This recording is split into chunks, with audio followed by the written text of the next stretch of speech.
Saudara, firman Tuhan masih mengenai bagaimana kita mengatasi krisis atau bagaimana kita mengatasi persoalan-persoalan dalam hidup kita. Firman Tuhan berkata, sama sebagaimana imanmu jadilah padamu. Dengan iman yang teguh kita pasti berkemenangan. Maka sebaliknya, kalau tanpa iman mustahillah kita berkenan kepada Tuhan. Tapi kalau kita mempraktekkan iman kita, Tuhan akan menyatakan kuasanya seturut dengan iman kita tersebut. Ketahuilah saudaraku bahwasanya Tuhan kita masih Tuhan yang hidup di atas takhta. Dia masih memegang kendali, dia masih mengadakan tanda ajaib, tanda mujizat.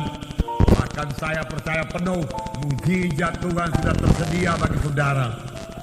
Mujizat untuk kesembuhan saudara, mujizat untuk kekuatan saudara, mujizat untuk berkat-berkat bagi saudara. Semua itu sudah tersedia. Apakah itu berkat rohani, apakah itu berkat materi yang sangat kita butuhkan pada masa-masa krisis ini. Tuhan sudah menyediakannya bagi saudara.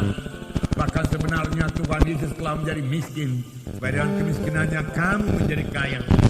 Banyak sekali janji-janji Tuhan mengenai hidup yang berkelimpahan ini. Bahkan firman Tuhan berkata, aku mau engkau keberkatan saudara-saudaraku, sama sebagaimana jiwamu keberkatan dan jiwamu baik-baik saja. Pandanglah kepada Tuhan Yesus pada pagi hari ini, saudaraku, dan berharap kepadanya saja.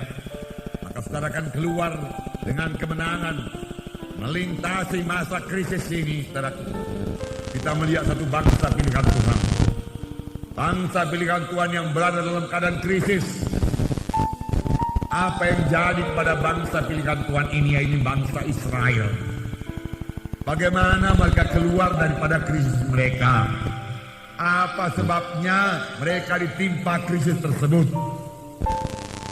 Bagaimanakah caranya mereka keluar daripada krisis itu? Bagaimana caranya mengalami mujizat Tuhan? Hakim-Hakim pasal 6 ayat 1 sampai 6. Baiklah kita baca bersama-sama. Hakim-Hakim pasal 6 ayat 1 sampai 6. Kita baca bersama-sama. Dapat saudara? Mari kita baca. Tetapi orang Israel melakukan apa yang jahat di mata Tuhan.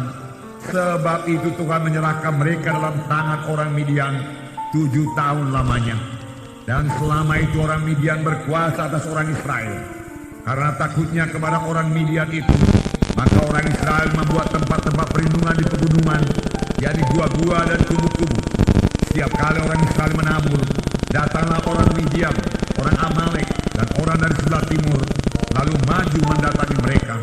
Berkemahlah orang-orang itu di daerah mereka, dan tidak meninggalkan bahan makanan apapun di Israel, juga domba atau lembu, dan keledai pun tidak. Sebab orang itu datang maju dengan ternaknya dan kemahnya, dan datangnya itu berbanyak-banyak seperti belalang. Orang-orangnya dan unta-untanya tidak terhitung banyaknya. Sekalinya datang ke negeri itu untuk memusnahkannya, sehingga orang Israel menjadi sangat melarat oleh perbuatan orang Midian itu. Lalu berserulah orang Israel kepada Tuhan. Bangsa Israel, bangsa pilihan Tuhan, bangsa yang dikasihi Tuhan. Tuhan mempunyai maksud pada bangsa pilihannya ini. Dan Tuhan memang sudah memberkati bangsa pilihan ini. Hanya sebagai bangsa pilihan Tuhan, mereka memiliki hukum-hukum Tuhan. Tuhan lebih dahulu berfirman kepada bangsa Israel ini dalam Hakim-Hakim pasal 2. Tuhan berkata, tetapi janganlah kamu mengikat perjanjian dengan penduduk negeri ini. Mezbah mereka haruslah kamu robohkan. Tapi kamu tidak mendengarkan firman-Ku. Mengapa kamu berbuat demikian?